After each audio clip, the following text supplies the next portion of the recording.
तमाम पृथिवीर बुके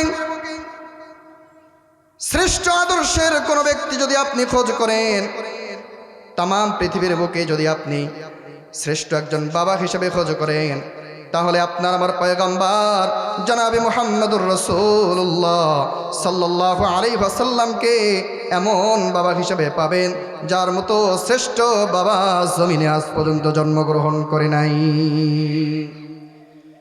विश्व पयगम्बर के यदि आपनि विश्व नबी जनाबे मुहम्मदुर रसूलुल्लाह सल्लल्लाहु आलैहि वसल्लम के यदि एकजन श्रेष्ठ राष्ट्रनायक हिसेबे आपनि फलो करते चान अनुसरण करते चान ताहले आमार नबीर परे आमार नबीर पूर्वे एवं आमार नबीर परे एमन कोनो राजनीतिविद दुनियार बुके जन्मे नाई जार चरित्र आपनार आमार नबी जनाबे मुहम्मदुर रसूलुल्लाहर चेये उत्तम। এই জন্য শ্রেষ্ঠত্বের সমস্ত পূর্ণতা জনাবি মুহাম্মদুর রাসূলুল্লাহ সাল্লাল্লাহু আলাইহি ওয়াসাল্লামের ভিতরে আমার আল্লাহ রাব্বুল আলামিন পরিপূর্ণ করে দিয়েছেন। এই জন্য নেতা হিসেবে যদি কাউকে গ্রহণ করতে হয়, নেতা হিসেবে কাউকে যদি মানতে হয়, আপনার আমার নবী জনাবি মুহাম্মদুর রাসূলুল্লাহ সাল্লাল্লাহু আলাইহি ওয়াসাল্লামকে মানা দরকার। ओ मेरा नबी मेरा नबी मेरा नबी है, ओ मेरा नबी मेरा नबी मेरा नबी है, ओ जिसके लिए महफिल कौनैन सजी है, फिरदौस से बड़ी जिसके वसीले से बनी है, ओ जिसके लिए महफिल कौनैन सजी है, फिरदौस से बड़ी जिसके वसीले से बनी है, हो हाशिमी मक्की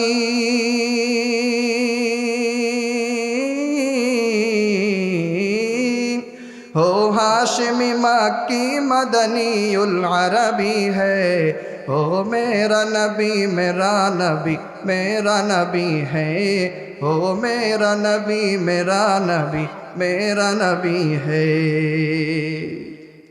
अल्लाह का फरमा अलम नशरह लक सदरक मंसूब है जिससे वरफ़अना लक ज़िक्रक, अल्लाह का फरमा अलम नशरह लक सदरक मंसूब है जिससे वरफ़अना लक ज़िक्रक। जिस जाति का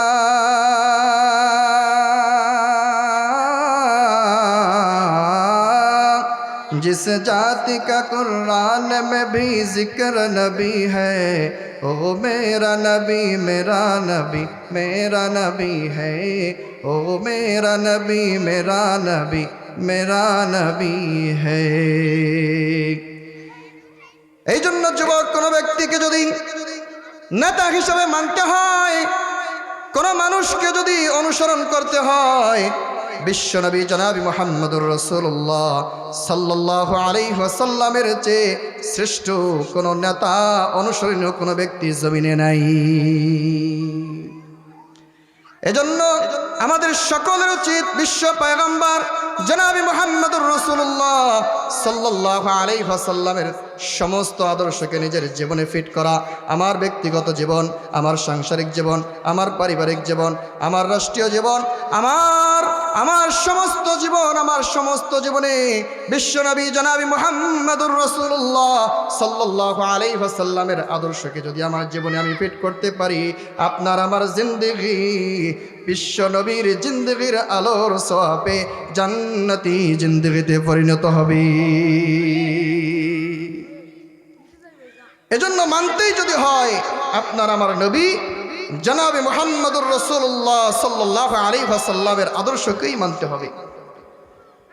নবীজি সাল্লাল্লাহু আলাইহি ওয়াসাল্লাম যেই যুগে আসলেন, বর্বরতার যুগে, অন্ধকারের যুগে, সেই যুগের মানুষগুলো নবীজি সাল্লাল্লাহু আলাইহি ওয়াসাল্লামের পরম ছোঁয়াপে তারা তাদের জীবনকে পরিবর্তন করে ফেলেছে। এই জন্য নবীকে যদি কেউ মহব্বত করতে চায় তাহলে আল্লাহ রাব্বুল আলামিন বলেন, কুল ইন কুনতুম তুহিব্বুনাল্লাহা ফাত্তাবিউনি ইউহিব্বুকুমুল্লাহ ويغفر لكم ذنوبكم والله غفور رحيم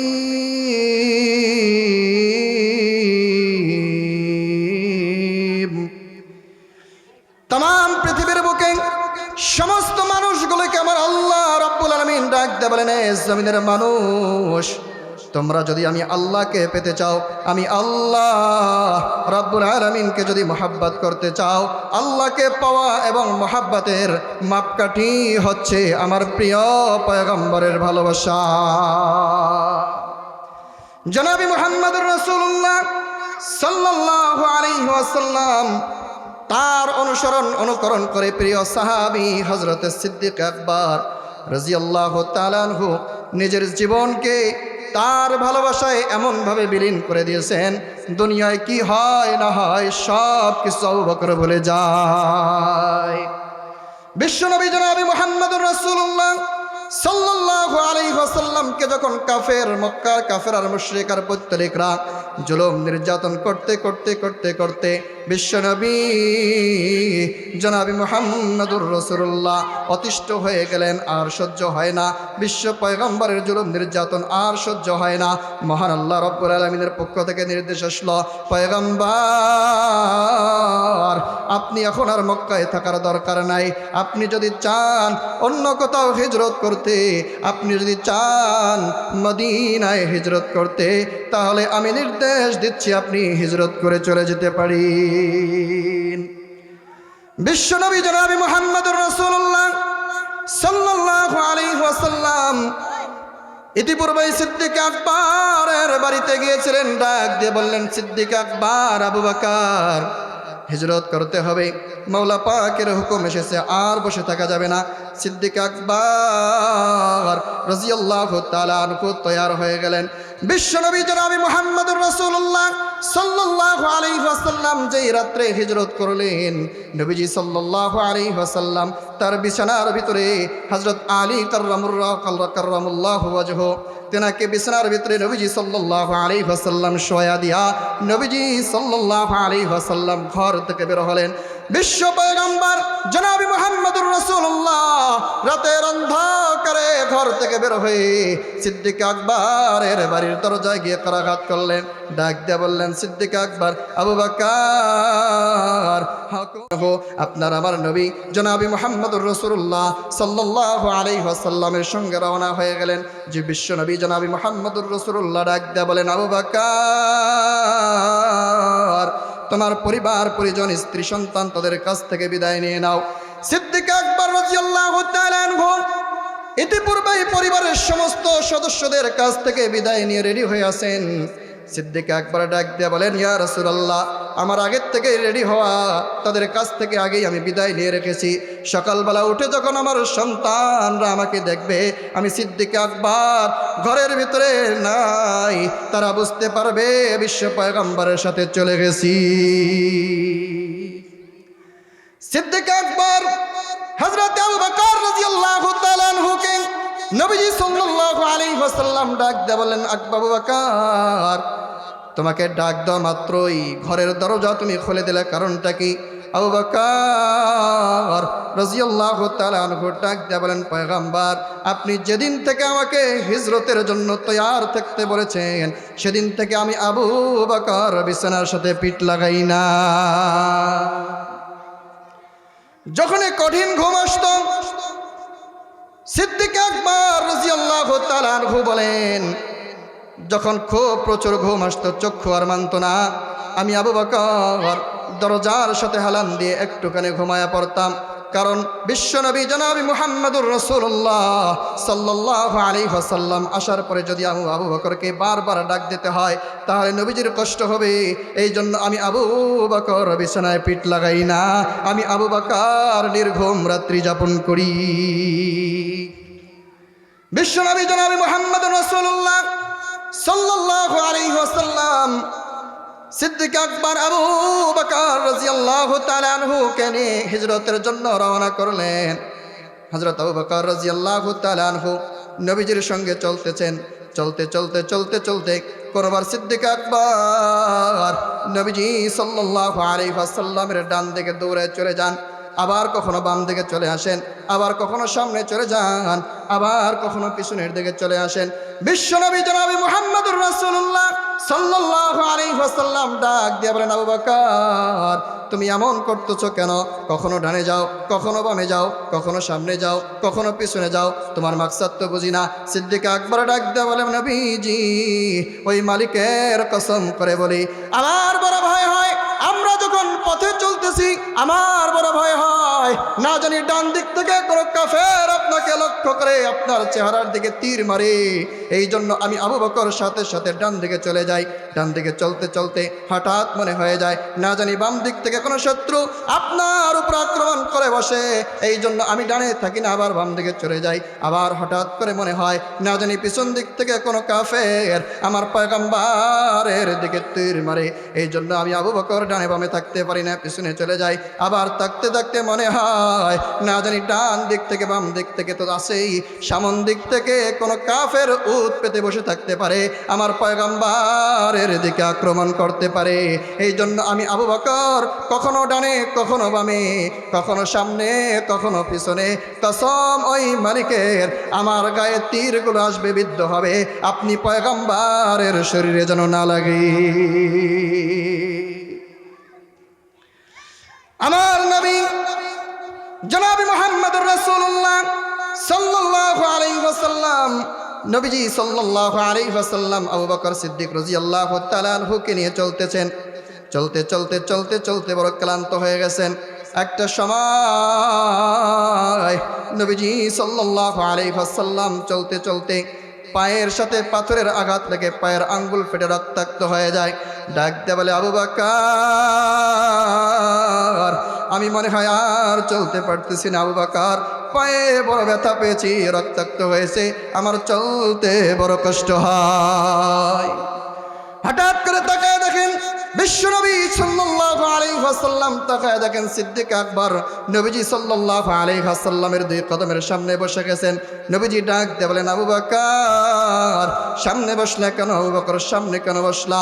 আবু বকর ডাক দিয়ে বলে, ইয়া রাসূলুল্লাহ আপনার পা ফেটে গেছে, আপনি কেন কষ্ট করবেন? আমি আবু বকরের ঘাড়ে উঠে বসেন, আমি আবু বকর আপনাকে সামনে নিয়ে আমি আবু বকর আপনাকে কাঁধে নিয়ে সামনে কদম বাড়াতে চাই।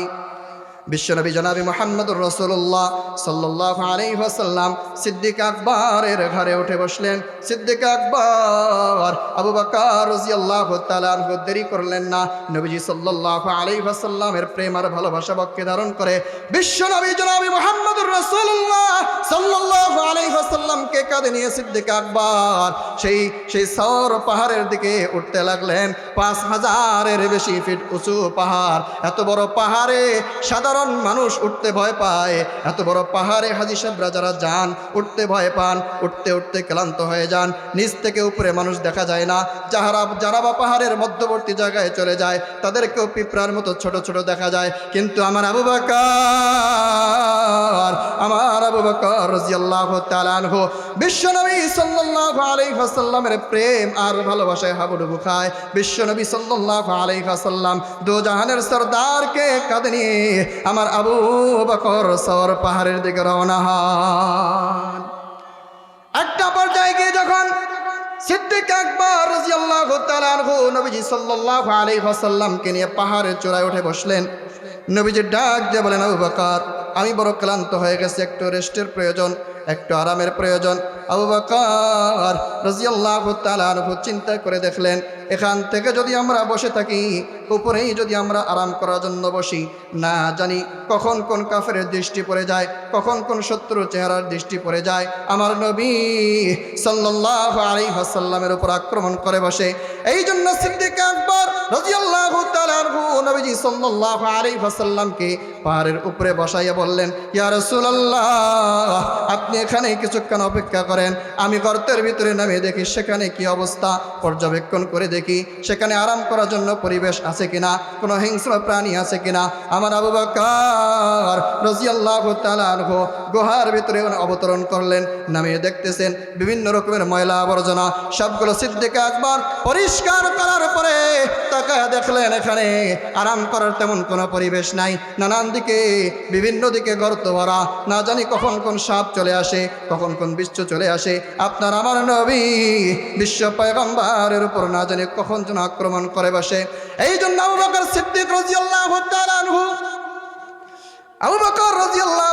আনহু নিজের গায়ের চাদরটা ছিঁড়ে ছিঁড়ে টুকরো টুকরো করে গুহার ভিতরের সমস্ত দরজাগুলো বন্ধ করে দিলেন। বন্ধ করতে করতে একটা পর্যায়ে আবু বকরের সমস্ত চাদরের কাপড়গুলো শেষ হয়ে যায়, একটা মাত্র গর্ত বাকি। আমার নবী সাল্লাল্লাহু আলাইহি ওয়াসাল্লামকে যেভাবেই হোক আরামের জন্য বিছানা করে দিতে হবে।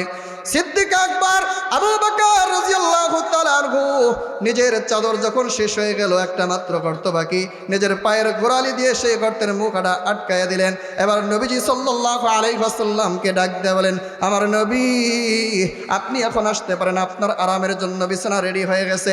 আমার নবী জনাবে মুহাম্মদুর রাসূলুল্লাহ সাল্লাল্লাহু আলাইহি ওয়াসাল্লাম গর্তের ভিতরে অবতরণ করলেন। অবতরণ করার পরে সিদ্দিক আকবরের কোলের ভিতরে মাথা রাখলেন। মাথা রাখার পরে আমার নবী ক্লান্ত শরীর নিয়ে কিছুক্ষণের মধ্যেই ঘুমায়া পড়ে।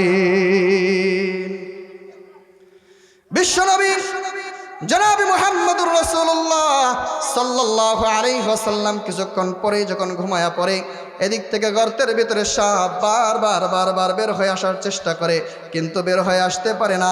সমস্ত গর্তের মুখগুলো বন্ধ। একটা গর্তের কাছে এসে দেখে মানুষের গোশতের ঘ্রাণ পাওয়া যায়।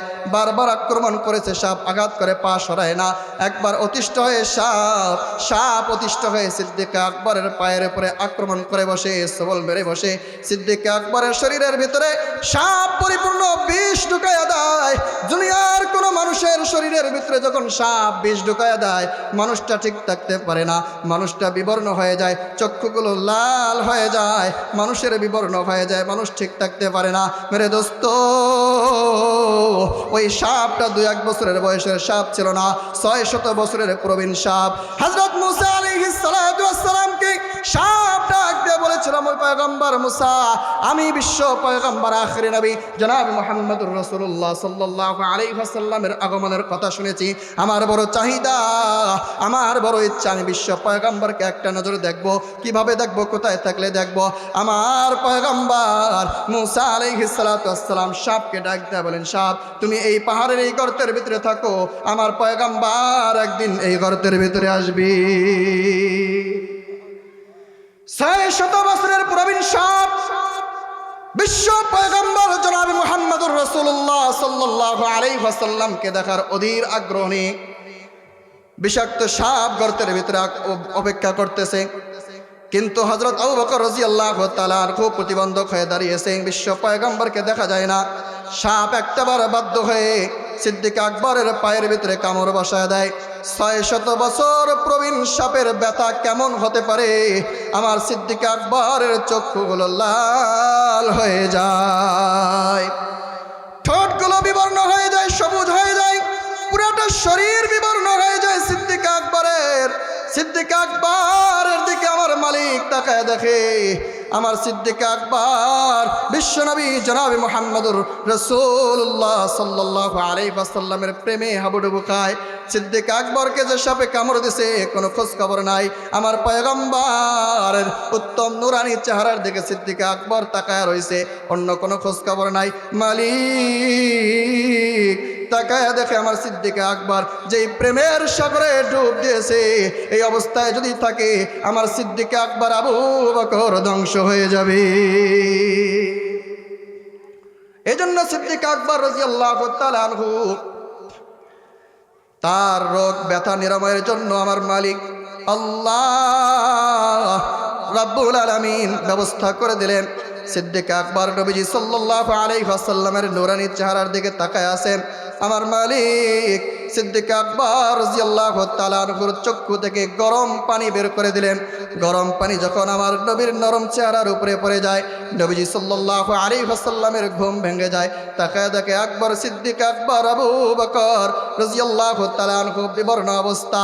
তাকায় দেখে চক্ষুগুলো লাল, ঠোঁটগুলো সবুজ হয়ে গেছে। সিদ্দিক আকবরের জীবন নাশের অবস্থা টাকা ডাক দিয়া বলে আবু বকর তোমার কি হয়েছে, তোমার এই অবস্থা কেন? আবু বকর ডাক দিয়ে বলে ইয়া রাসূলুল্লাহ, এই যে দেখেন পাটা সরাই দিলাম। আবু বকর পা সরানোর সাথে সাথে বিষধর সাপ নবীজি সাল্লাল্লাহু আলাইহি ওয়াসাল্লামের চেহারার দিকে ফেনা তুলেছে।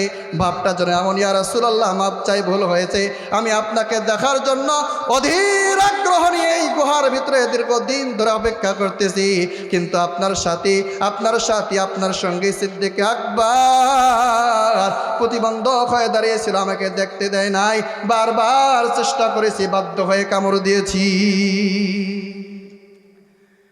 নবীজি সাল্লাল্লাহু আলাইহি ওয়াসাল্লাম নিজের মুখের লালা সিদ্দিক আকবর রাদিয়াল্লাহু তাআলা আনহুর এই পায়ের কোলালের সেই ক্ষত জায়গায় লাগিয়ে দিলেন। খোদার কসম নবীজির মুখের লালা সিদ্দিক আকবরের পায়ে লাগার সঙ্গে সঙ্গে সিদ্দিক আকবরের শরীরের সমস্ত বিষ পানি হয়ে যায়। এই ছিল সিদ্দিক আকবর রাদিয়াল্লাহু তাআলা আনহু, নবীজি সাল্লাল্লাহু আলাইহি ওয়াসাল্লামের প্রতি তার প্রেম, ভালোবাসা, মহব্বত। এই জন্যই তো আমার আল্লাহ রাব্বুল আলামিন বলেছেন যে যদি আমি আল্লাহকে পেতে চাও, আমি আল্লাহকে যদি পেতে চাও, তাহলে আমার পয়গম্বরের মহব্বত করো। আমার পয়গম্বরকে মহব্বত করলেই আমি আল্লাহকে পেয়ে যাবা। তো এই জন্য আল্লাহ রাব্বুল আলামিন মাপকাঠি দিয়েছেন যে আমি আল্লাহকে যদি কেউ পেতে চাই, সেজন্য আমার পয়গম্বর জনাবে মুহাম্মদুর রাসূলুল্লাহ সাল্লাল্লাহু আলাইহি ওয়াসাল্লামকে মহব্বত করে, যে আমার পয়গম্বরের অনুসরণ করবে, তার জিন্দেগি, তার আদর্শকে নিজের জীবনে বাস্তবায়ন করবে, সেও সেই উজ্জ্বল নক্ষত্র সাহাবায়ে কেরাম রাদিয়াল্লাহু তাআলা আনহুমদের মতো নিজের জীবনকে উজ্জ্বল করতে পারবে।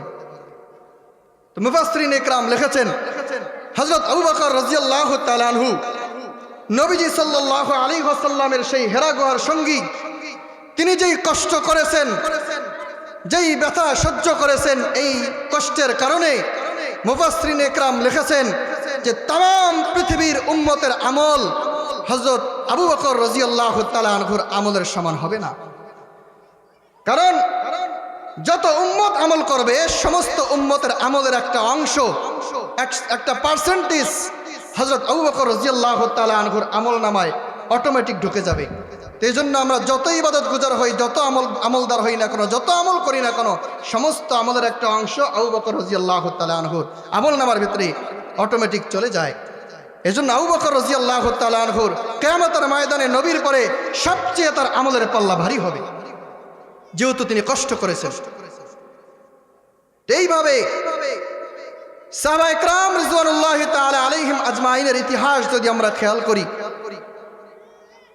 তাহলে আমরা দেখব সাহাবায়ে কেরাম নিজের জীবনকে বিলীন করে দিয়েছেন নবীজি সাল্লাল্লাহু আলাইহি ওয়াসাল্লামের প্রেমে, ভালোবাসায়। সেই প্রেম আর ভালোবাসা বক্ষে লালন করে সাহাবায়ে কেরাম জীবন যুদ্ধ করে তাম পৃথিবীতে ইসলাম নিয়ে ছড়িয়ে গিয়েছেন। তারই বিনিময়ে আজকে আমরা মুসলমান, তারই বিনিময়ে আজকে আমরা মুসলমান হয়েছি। নাহলে তো আমরা মুসলমান কি, আল্লাহকেই তো চিনতাম না, কোরআন চিনতাম না, হাদিস চিনতাম না, সেটা তো পরের কথা। আজকে আমরা বাংলাদেশে এতগুলো মুসলমান, এত পরিমাণ মুসলমান, কিন্তু খেয়াল করে দেখি এত সংখ্যক মুসলমানের ভিতরে কয়জনের ভিতরে নবীর মোহাব্বত আছে? এতগুলো মুসলমানের ভিতরে কয়জন মুসলমান পাঁচ ওয়াক্ত নামাজ পড়ে? কয়জন আল্লাহকে পরিপূর্ণ মোহাব্বত করে?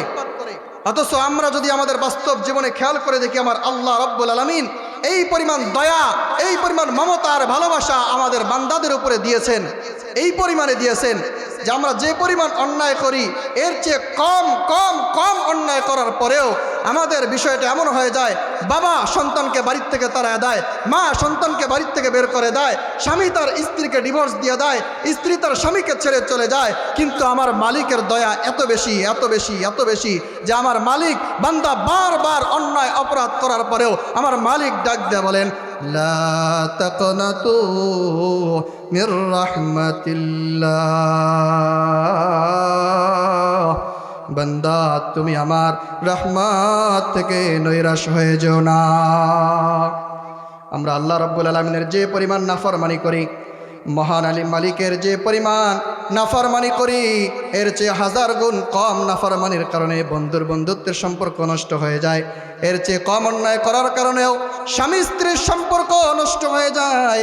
এর চেয়ে কম অন্যায় করার পরেও বাবা সন্তানের সম্পর্ক নষ্ট হয়ে যায়। কিন্তু আমার মালিক ডাক দিয়ে বলেন, ইয়া আইয়ুহাল্লাযীনা আমানু আসরাফু আলা আনফুসিহিম লা তাকনাতু মির রাহমাতিল্লাহ ইন্নাল্লাহা ইয়াগফিরুয যুনুবা জামিআ ইন্নাহু হুয়াল গফুরুর রহিম।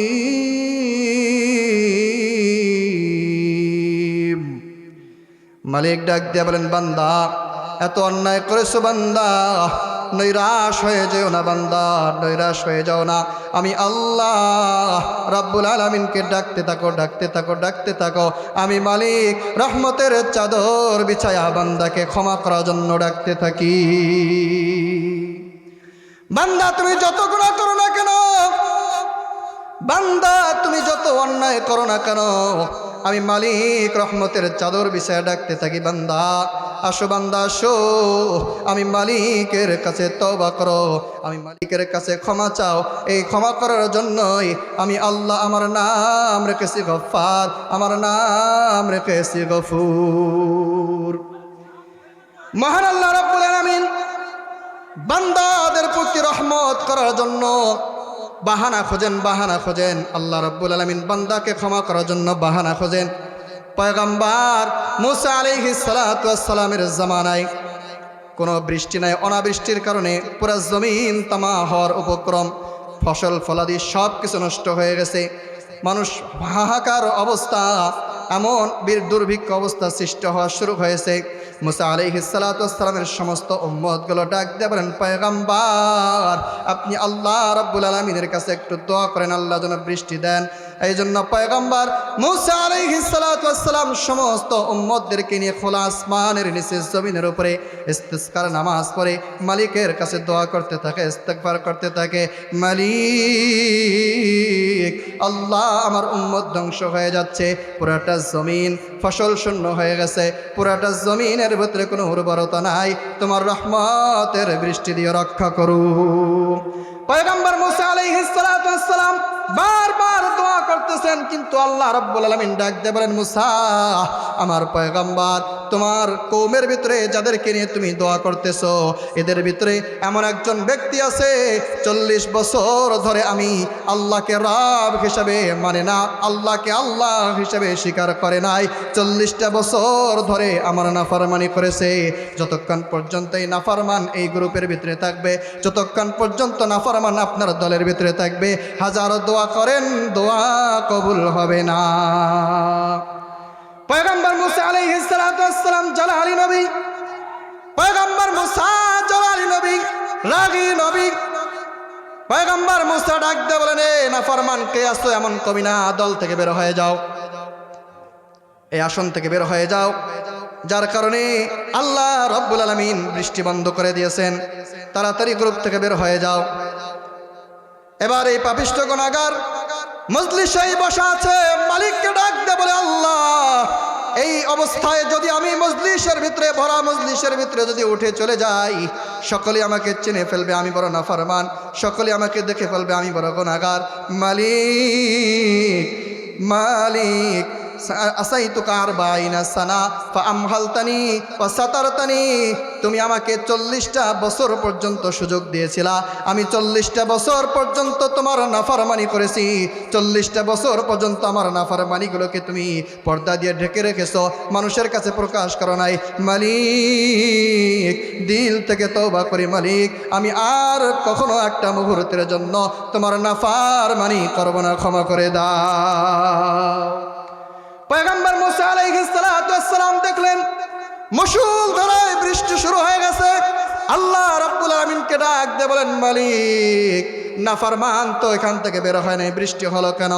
মালিক ডাক দিয়ে বলে, মুসা রে, যার কারণে এতদিন ধরে বৃষ্টি বন্ধ, আমি আল্লাহ তার ওসিলায় বৃষ্টি দিয়ে দিলাম। ব্যাপার কি? আল্লাহ বলেন, যার কারণে এতদিন ধরে বৃষ্টি বন্ধ ছিল, তার কারণেই আমি এখন বৃষ্টি দিয়ে দিলাম। মুসা আলাইহিস সালাতু ওয়াস সালাম জিজ্ঞাসা করেন, আল্লাহ কারণটা কি? তো আল্লাহ ডাক দিয়ে বলেন, মুসা, বান্দা আর আমার মধ্যে ভিতরে ভিতরে লিয়াজু হয়ে গেছে, সম্পর্ক হয়ে গেছে। বান্দা ওখানেই বসা আছে, কিন্তু দিলে দিলে আমি মালিককে স্মরণ করেছে, দিলে দিলে তওবা করেছে, মুখ দিয়ে বলা লাগে নাই, আমি আল্লাহ তওবা কবুল করে নিয়েছি, তার ওসিলায় আমি বৃষ্টি দিয়ে দিলাম। তো মুসা আলাইহিস সালাতু ওয়াস সালাম ডাক দিয়ে বলেন, আল্লাহ, এই লোকটা তো একটু দেখা দরকার, আমার দেখতে মন চায়, একটু দেখাই দাও না আল্লাহ। তো আল্লাহ রাব্বুল আলামিন বলেন, মুসা, 40টা বছর আমার এই বান্দা আমার নাফরমানি করেছে, আমি 40 বছর ধরে তা সহ্য করে আসছি, তার নাফরমানিগুলোকে পর্দা দিয়ে ঢেকে রাখছি, কারো সামনে প্রকাশ করি নাই।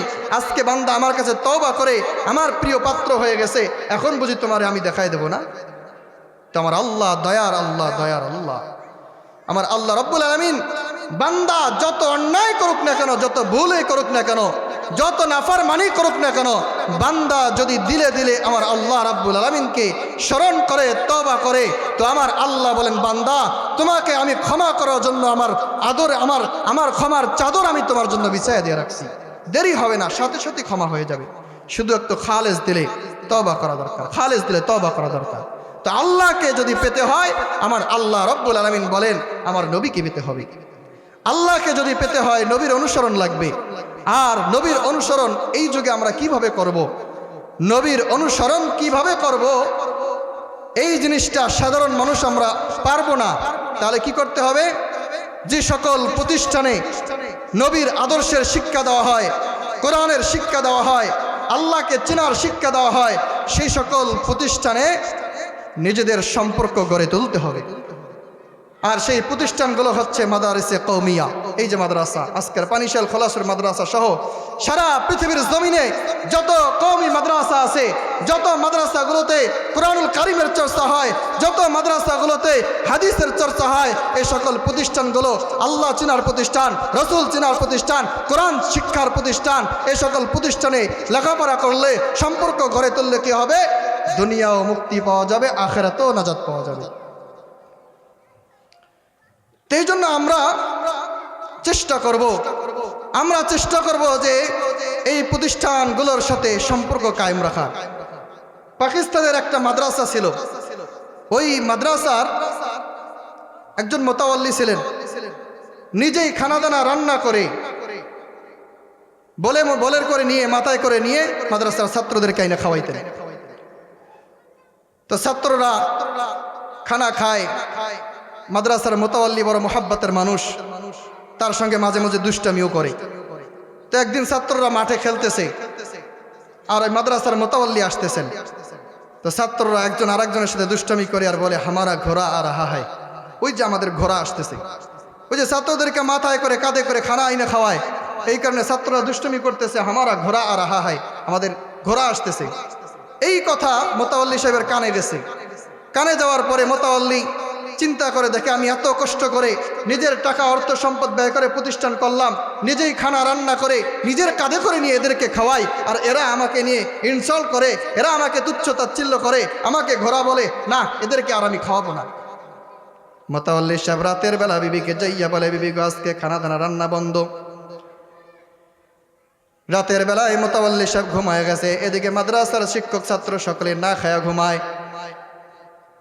মোতাওয়াল্লি সাহেব রাতের অন্ধকারে ঘুমায়া গেছে, স্বপ্ন যুগে তাকায় দেখে পুরা কিয়ামতের ময়দান কায়েম হয়ে গেছে। পেরেশানি। মোতাওয়াল্লি সাহেব স্বপ্ন যুগে তাকায় দেখেন কিয়ামত কায়েম হয়ে গেছে। পেরেশানি আর পেরেশানি, মাথার থেকে পাতা পর্যন্ত ঘাম ছুটতেছে, কোথাও মুক্তির কোনো ব্যবস্থা নাই। তো মোতাওয়াল্লি সাহেব বলেন যে, আমি স্বপ্নে দেখতেছি একবার হাসরের ময়দানে দৌড়দৌড়ি করতেছি, আরেকবার হাউজে কাউসারের পারে দৌড়দৌড়ি করতেছি, কোথাও মুক্তির ব্যবস্থা নাই। ফুলসেরাতের পারে গেছি, যাইয়া দেখি আমার মাদ্রাসার এই ছাত্রগুলো ফুলসেরাতের নিচে খেলতেছে। খেলা করতেছে। আমি যখন সেখানে গেছি, যাওয়ার সাথে সাথে ছাত্রগুলো আমাকে দেখে বলতেছে, হামারা ঘোড়া আর রাহা হ্যায় উসে ভি সাথ লেকে চল, আমাদের ঘোড়া আসতেছে, ওরেও সাথে নিয়ে চলো। ঘুম ভাঙছে মোতাল্লি সাহেবের। ঘুম ভাঙ্গার পরে বিবিকে ডাক দিয়ে বলতেছেন, বিবি উঠো উঠো, জলদি উঠো, খানা পাকাও। যে বিবি সাহেব তাড়াতাড়ি উঠো, খানা পাকাও। যে কি হয়েছে? আরে আগে পাকাও না, পরেটা পরে বলবো। তো বিবি সাহেব খানা পাকায় দিছেন। গভীর রাত্রে মোতাওয়াল্লি সাহেব খানা কাঁধে করে নিয়া মাদ্রাসার ভিতরে আসছেন। আয়েশা দেখে সমস্ত ছাত্ররা ঘুমায় গেছে ক্ষুধার অবস্থায়, হুজুররা না খেয়ে ঘুমায় গেছে। ডাক দিছেন, দরজায় ডাক দিছেন, হুজুর উঠেন, খানা নিয়ে আসছে, আপনি খান। তো হুজুররা ঘুম থেকে উঠে ডাক দিয়ে বলেন, মোতাওয়াল্লি সাহেব আপনি এত গভীর রাত্রে খানা নিয়ে আসছেন, কারণটা কি? কারণ পরে আগে ছাত্রদেরকে জাগান, আপনারা একটু খানা খান কষ্ট করে। খানা দানা খাওয়া শেষ, মোতাওয়াল্লি সাহেব চোখের পানি ছেড়ে দিয়ে কান্দে আর ডাক দিয়ে বলে, হুজুর জীবনে বড় অন্যায় করেছি, ভুল করেছি। যতদিন পর্যন্ত আমার জীবন আছে ততদিন পর্যন্ত আমি এই ছাত্রদের, এই তলবে ওলেমদের আমি খাদেম হয়ে থাকতে চাই, ঘোড়া হয়ে থাকতে চাই, ঘোড়া হয়ে মরতে চাই।